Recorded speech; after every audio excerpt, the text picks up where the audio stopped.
আসসালামু আলাইকুম। সুপ্রিয় চতুর্থ শ্রেণীর শিক্ষার্থী বন্ধুরা, প্রীতীয় শুভেচ্ছা।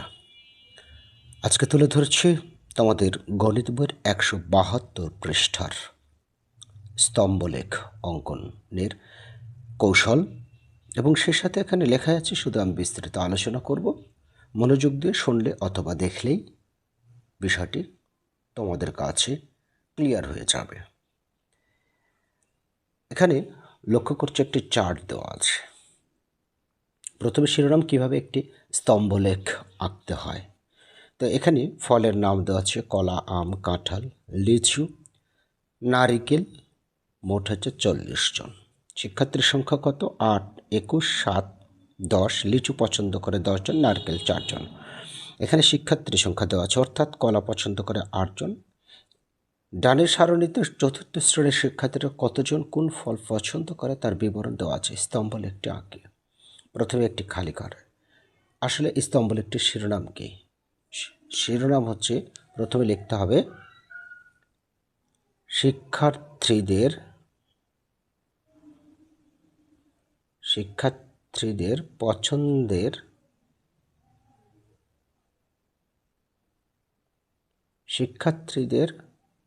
পছন্দের ফল। ঠিক আছে, শিক্ষার্থীদের পছন্দের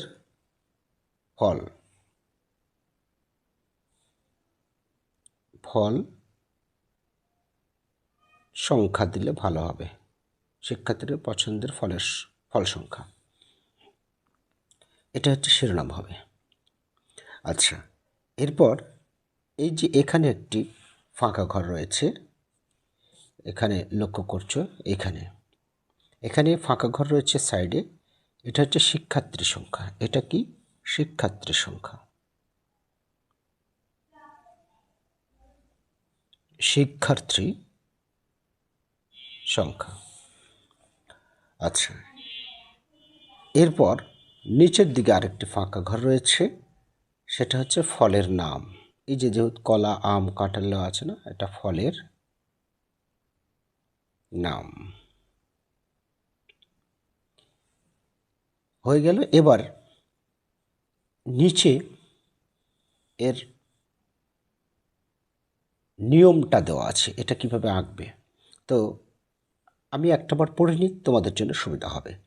স্তম্ভলেখ আঁকার জন্য একটি ছক কাগজে আনুভূমিক রেখা বরাবর কক্ষরেখা এবং উলম্ব রেখা বরাবর কগরেখা আঁকি। একটি ছক কাগজে, তোমরা গ্রাফ পেপার অবশ্যই নাম শুনেছ, সেই গ্রাফ পেপারের কথা বলছি। আনুভূমিক রেখা বরাবর এক ঘর পর পর ফলের নামগুলো লিখি। অর্থাৎ আনুভূমিক রেখা আর উলম্ব রেখা বিষয়টা আছে। দেখো, এই যে আনুভূমিক রেখা, আনুভূমিক, এই ভূমিক কথাটা মনে থাকলে, ভূমি মানে কি? মাটি, তো নিচ দিয়ে যেটা যায়, অর্থাৎ এই যে এই রেখাগুলো আনুভূমিক রেখা। ঠিক আছে, এই রেখাগুলো আনুভূমিক রেখা। আর যেটা এইভাবে উঠেছে এটাকে বলে উলম্ব রেখা। তো আনুভূমিক রেখা বরাবর এক ঘর পর পর হচ্ছে, প্রথম ঘর বাদ দিয়ে তারপর এক ঘর পর কলা, তারপর এক ঘর বাদ দিয়ে আম, তারপর এই ঘর বাদ দিয়ে এই ঘরে লিখেছে কাঁঠাল, তারপর এরকম করে এক ঘর পর পর। এখানে মানে লেখাটা একটু কম বেশি হয়ে গেছে তাদের প্রিন্টের সমস্যার কারণে। যাই হোক, এটা একটু সরে আসতো, এটা আর একটু সরে আসতো, এটা আর একটু সরে আসতো। এক ঘর পর পর এভাবে নাম লিখতে হবে ফলের। তারপর আনুভূমিক রেখা বরাবর এক ঘর, আচ্ছা, তারপর উলম্ব রেখা বরাবর ক গ রেখার উপর শিক্ষার্থীদের জন্য উপযুক্ত মাপকাঠি নির্ণয় করি। অর্থাৎ ক গ রেখার জন্য এই যে ক আর এই যে এই রেখা উপরে গিয়েছে, এই যে এখানে গ চিহ্নিত করেছে। ঠিক আছে, একটি মাপকাঠি, উপযুক্ত মাপকাঠি নিয়ে চিহ্নিত করতে হবে।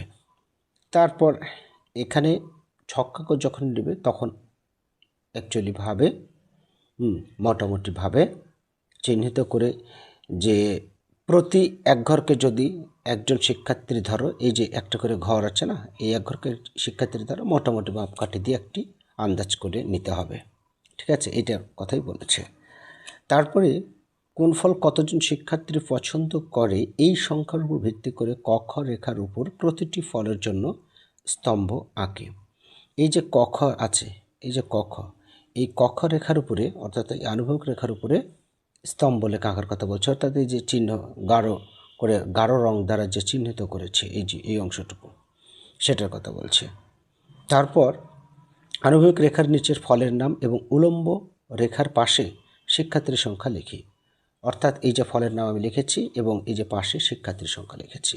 চলো স্তম্ভলেখটির নাম দিই শিক্ষার্থীদের প্রিয় ফল। আমি দিয়েছি শিক্ষার্থীদের পছন্দের ফল। কি দিয়েছি?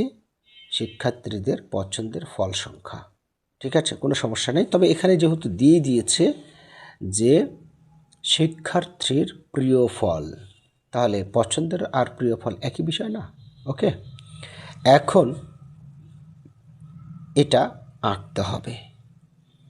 তো প্রথমটা কলা। কলা কতজন? কলা হচ্ছে তোমার 8 জন। তো কয়টা? 1 2 3 4 5 6 7 8, 8 জনই আছে, 8টা ঘর পূরণ করা আছে। তারপর হচ্ছে তোমার আম পছন্দ করেছে 11 জন। তাহলে 1 2 3 4 5 6 7 8 9 10 11, এই যে এই পর্যন্ত আছে 10, তারপর 11 এটা। তাহলে এই পর্যন্ত পূরণ করতে হবে। ঠিক আছে, এটা মনে রাখবে, এই পর্যন্ত পূরণ করতে হবে। তো আমি তো আসলে এইভাবে পূরণ করলাম না, আমার কাছে রং নেই, সো আমি শুধু এইটুকু দেখিয়ে দিলাম যে এইটুকু পূরণ করতে হবে। এই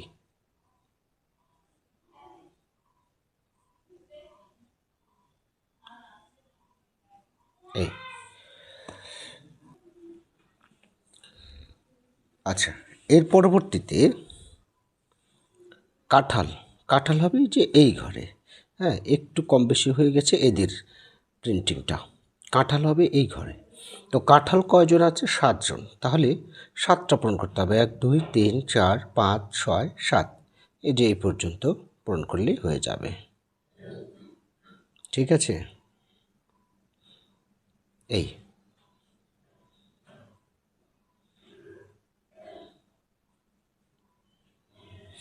আচ্ছা, এর পরবর্তীতে লিচু। লিচু হচ্ছে এই ঘর হবে। লিচু আছে কয়জন? 10 জন। লিচু 10 জন। তাহলে আচ্ছা আগে গুনে নিই, 1 2 3 4 5 6 7 8 9 10, এই পর্যন্ত। ঠিক আছে, এই পর্যন্ত।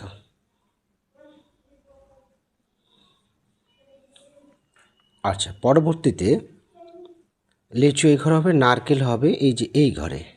সুতরাং 4 জন, 1 2 3 4, এই পর্যন্ত। বাস, আমাদের এই স্তম্ভলেখটা কমপ্লিট। শিক্ষার্থীর বন্ধুরা, তাহলে আশা করছি তোমরা খুব ভালোভাবে এগুলো বুঝতে পারছো। এর পরবর্তীতে আরেকটি স্তম্ভলেখ দেওয়া আছে। হ্যাঁ, যেহেতু এখানেই বিষয়টা বলেছে যে সারণীতে সপ্তাহের বিভিন্ন দিনে একটি বিদ্যালয়ের 4র্থ শ্রেণীর অনুপস্থিত শিক্ষার্থীর সংখ্যা দেওয়া আছে। সারণীর উপাত্তগুলো নিয়ে একটি স্তম্ভলেখ অঙ্কন করি। অর্থাৎ এই যে অনুপস্থিত শিক্ষার্থীর সংখ্যা দেওয়া আছে, তো এই পাশে লিখবে শিক্ষার্থীর সংখ্যা, আর এখানে নিচে লিখতে হবে বারের নাম। ঠিক আছে, তো এই বিষয়টা যেহেতু এখানে দুটো আছে, নিচে আরেকটি স্তম্ভলেখ আছে, এটা আগামী দিনে সমাধান তুলে ধরবো ইনশাল্লাহ। ভালো থেকো। আছে সময় খুব কম, যার কারণে একটাই করলাম। আমার কোচিং শুরু হবে, ক্লাসটা শুরু হবে। সো আজকে এই পর্যন্ত থাকলো। আল্লাহ হাফেজ।